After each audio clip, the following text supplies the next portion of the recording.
আদ্দিন হসপিটালের যে লাইসেন্স বাতিল করা হলো, এই হসপিটালের লাইসেন্স বাতিলের আপনারা কি পক্ষে? 2 নম্বর বিষয়, যদি পক্ষে না থাকেন তাহলে সরকারের কাছে আপনারা কি অনুরোধ বা আবেদন করতে পারেন না? 3 নম্বর একটি বিষয় লিখেছেন যে অনেক গরিব মানুষ তো এখান থেকে উপকার পেয়েছে, যদি তারা ভুল করে, যিনি ভুল করেছেন তিনি শাস্তি পাক ব্যক্তি, হসপিটালটাকে তো মুক্তি দেওয়ার উচিত ছিল যাতে করে গরিব মানুষও উপকার পায়। এ ব্যাপারে আপনারা সরকার মহলের কাছে কোনো আবেদন বা নিবেদন করতে পারেন কি না? দেখেন, জাতীয় কোনো ইস্যু তৈরি হলে আলেম ওলামার কাছে একটা ডিমান্ড কিন্তু থাকে যে জাতীয় ইস্যুগুলোতে সরিয়ে যেমন কথা আমরা বলি, তদ্রূপভাবে মানুষের কল্যাণে, মানুষের হিউম্যানিটেরিয়ান কোনো পারপাস যখন ট্রেট হয় তখন সেই জায়গাগুলোতে কথা বলা, এটা কিন্তু একজন খতিবের, একজন বক্তার, একজন ইমামের নৈতিক দায়িত্ব। সেই হিসেবে অনলাইনে এই প্রশ্নটি আমার কাছে পাঠানো হয়েছে। আমি দুটো বিষয় এখানে প্রথমত বলতে চাই। 1 নম্বর বিষয়, শরীরের কোন একটা জায়গায় যদি ফোড়া ওঠে তাহলে ওই অঙ্গটা কিন্তু আমরা কেটে ফেলাই না, আমরা ফোড়াটার অপারেশন করি বা ফোড়াটাকে নিরসন করার চেষ্টা করি, তাই না? ধরেন মাথার ওপরে ফোড়া হয়েছে, আমরা কি মাথা কেটে ফেলছি? না। এখন অন্যায় আদ্দিন হসপিটালে যারা কর্মী ছিলেন, আমি তো এই ঘটনা ঘটার আগেও তো প্রতিবাদ করছিলাম, মানে আমার ছেলেকে নিয়ে গেছিলাম আদ্দিনের ওই যে বসুন্ধরা শাখায়, নিয়ে যাওয়ার পরে দেখলাম যে তার পা কেটে গেছে, ফিনকি মেরে রক্ত বের হয়ে গেছে। আমি বাচ্চাটাকে নিয়ে দৌড়াদৌড়ি করতেছি, তো এত স্লো, আগে রক্ত বন্ধ করবে নাকি আগে টিকিট নিয়ে এখান থেকে ওখানে, ওখান থেকে ওখানে, তো ওর তো আরও ব্লিডিং হচ্ছে। পরে আমি রেগে গেছিলাম।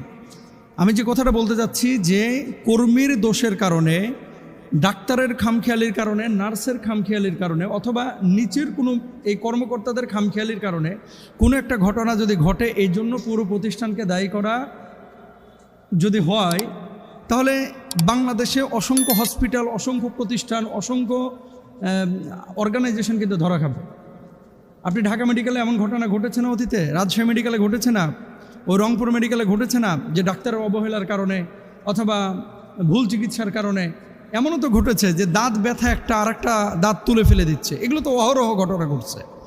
এখন কথা হচ্ছে যে যদি এই ধারাবাহিকতা চলতে থাকে, দেখেন আমরা আইনের শাসনের প্রতি এবং রাষ্ট্রীয় শাস্তি যেগুলো নিয়ে নেওয়া হয় কোনো প্রতিষ্ঠানের ব্যাপারে বা ব্যক্তির ব্যাপারে, সেগুলোর কিন্তু আমরা পক্ষে, কিন্তু বন্ধ করার আবার বিপক্ষে। কারণ কি, 250 টাকায় একজন বিশেষজ্ঞ ডাক্তারের কাছ থেকে চিকিৎসা নেওয়া, এটা কিন্তু একজন সাধারণ মানুষের জন্য খুব হেল্পফুল।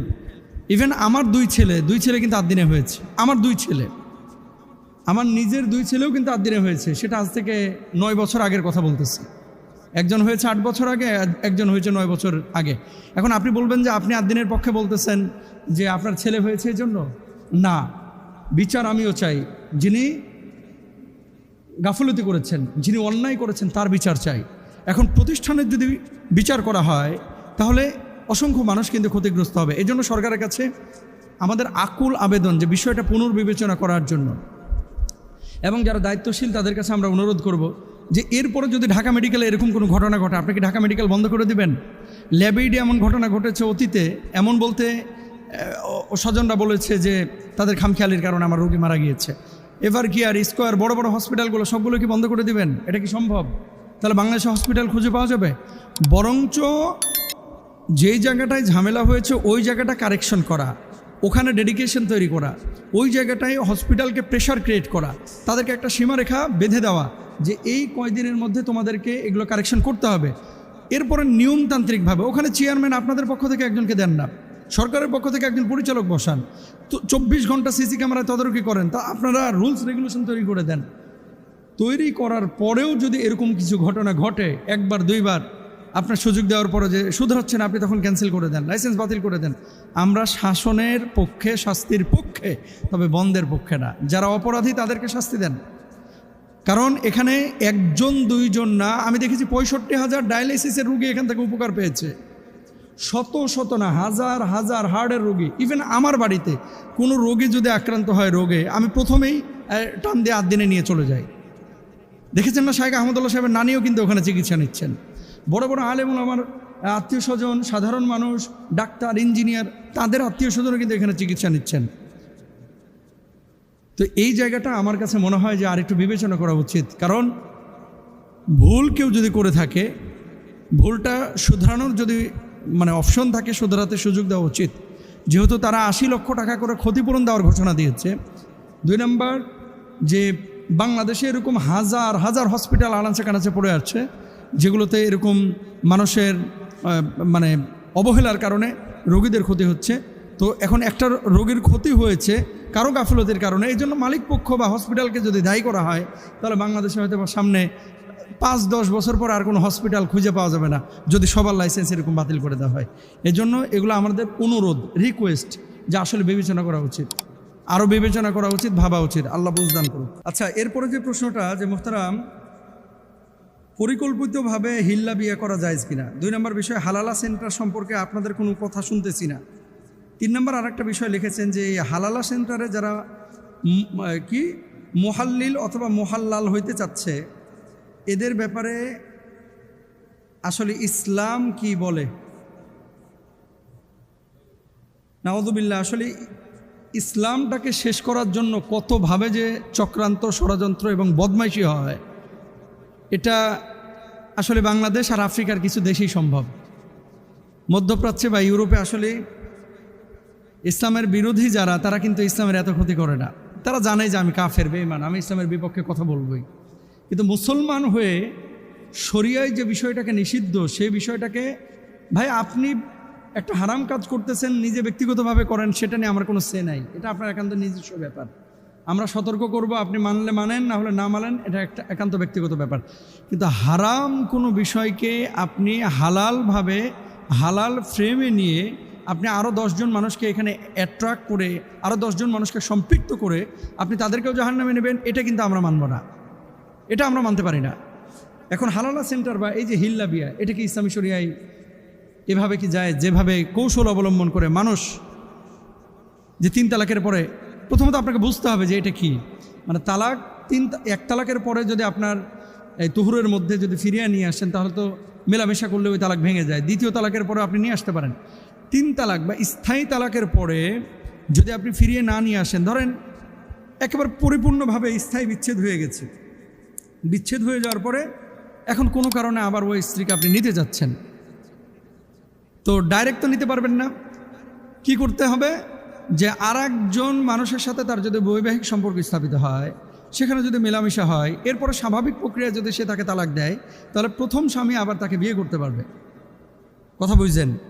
এখন এটাকে কি করছে, ভাড়া করা পাঠা আছে না, পাঠা, ভাড়া করা পাঠা, এই মাদি ছাগলকে পাঠা দেয় না, এই যে এই ভাড়া করা পাঠা দিয়া বিয়ে করায়া, তারপরে এর সাথে মিলন করায়া, তারপরে ওখান থেকে তালাক নিয়ে আবার পূর্বের স্বামীর কাছে ফেরানো, এগুলো হচ্ছে ভণ্ডামি, ভণ্ডামি। রাসূল আকরাম সাল্লাল্লাহু আলাইহি ওয়াসাল্লাম কি বলেছেন দেখেন। আল্লাহ রাসূল সাল্লাল্লাহু আলাইহি ওয়াসাল্লাম বলছেন, লাআনাল্লাহুল মুহাল্লিলা ওয়াল মুহাল্লালা লাহু, অর্থাৎ যে ব্যক্তি হালালা করে এবং যার জন্য হালালা করা হয়, উভয়ের ওপরে আল্লাহর লানত। যে হালালা করছে এবং যার জন্য হালালা করা হচ্ছে, 2 জনের ওপরে কার লানত? আল্লাহ সুবহানাহু ওয়া তাআলার লানত। 2 নম্বর হাদিস দেখেন, আল্লাহ উখবিরুকুম বিত্তাইসিল মুস্তাআর, ক্বালু বালা ইয়া রাসূলুল্লাহ, ক্বালা হুয়াল মুহাল্লিলু, লাআনাল্লাহুল মুহাল্লিলা ওয়াল মুহাল্লালা লাহু। আমি কি তোমাদেরকে ধার করা ষাঁড় সম্পর্কে জানাবো না? ধার করা ষাঁড়, আড়িয়া, আড়িয়া, উত্তরবঙ্গে কি কয়? আড়িয়া। ধার করা ষাঁড় সম্পর্কে কি আমি তোমাদেরকে জানাবো না? সাহাবীগণ বললেন, অবশ্যই হে আল্লাহ রাসূল সাল্লাল্লাহু আলাইহি ওয়াসাল্লাম, আপনি জানাবেন। তিনি বললেন, সে হলো হালালাকারী ব্যক্তি। আল্লাহ লানত করেছেন হালালা সম্পাদনকারী এবং যার জন্য তা করা হয়। ইবনে মাজার হাদিস নাম্বার হচ্ছে 1936। এবার যে সমস্ত বদমাশ লম্পটগুলো এই সমস্ত কাজগুলো করাচ্ছে, আমার কাছে মনে হয় এগুলো ফেক আইডি দিয়ে করে, কারণ প্রকাশ্যে কোনো মেয়ে বা কোনো ছেলে এই ধরনের কাজ বাংলাদেশে অতীতে সাহস করে নাই। আপনারা জানেন যে বিদেশ থেকে অনেকে ফেসবুক পেজ খুলে বিভিন্ন হুজুরদের নামে ফটোকার্ড বানায়, উল্টাপাল্টা কথা বলে। আবার অনেক সময় উল্টাপাল্টা মেসেজ আপনারা দেখেন যে ফেসবুকে বিভিন্নভাবে কিন্তু এখন ক্রাইম হচ্ছে। তো ফেক আইডি থেকে এভাবে হালালা সেন্টার খোলা হয়তো বা হয়েছে, আমি এগুলো জানিও না বলতে যখন আলোচনা হয়েছে সোশ্যাল মাধ্যমে, তখন দেখলাম যে কিছু একটা এরকম হচ্ছে। এরপরে এটা নিয়ে স্টাডি করলাম, দেখলাম যে মেসাকার অবস্থা, নাউযুবিল্লাহ, এগুলোকে ইসলাম অনুমোদন করে না। আর আরেকটা বিষয়, এই হালালা সেন্টারের মানে আপনার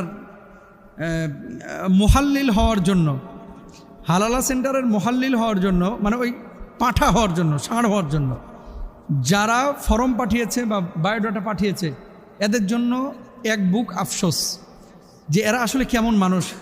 না সোশ্যাল মাধ্যম বুঝে, একজনের সিভি বায়োডাটা চিনি না জানি না, মুহাল্লিল হওয়ার জন্য পাঠিয়ে দিলাম। মানে এগুলো হচ্ছে জেনা করার জন্য, আকাম করার জন্য এই সিভিগুলো পাঠিয়েছে। বড় বড় হুজুরকেও দেখলাম, সাধারণ মানুষকে দেখলাম, যদি সত্য হয়ে থাকে। এগুলো তো ফটোকার্ড বানায়ও তো অনেকে সিভি বানায় ফেলতে পারে। যদি সত্য হয়ে থাকে, এই সমস্ত বদমাশগুলোকে কোনো প্রতিষ্ঠানে নিয়োগ দিয়েন না। কারণ এদের কাছে আপনার সন্তান নিরাপদ না, এদের কাছে আপনার ছেলে মেয়ে নিরাপদ না, এদের কাছে আপনার মেয়েকে যদি বিয়ে শাদী দেন, এই বদমাশ বিয়ের পরও দেখবেন যে এরকম আকামের জন্য আরেক জায়গায় তালাশ করে বেড়াবে। জেনাকাররা যেরকম বদমাশ, এগুলোও কিন্তু সেরকম বদমাশ। এই জন্য বি কেয়ারফুল। কোনো ধরনের এই সমস্ত কাজ, এগুলো ইসলাম অনুমোদন করে না। আল্লাহ তাআলা আমাদেরকে বোঝার তৌফিক দান করুন।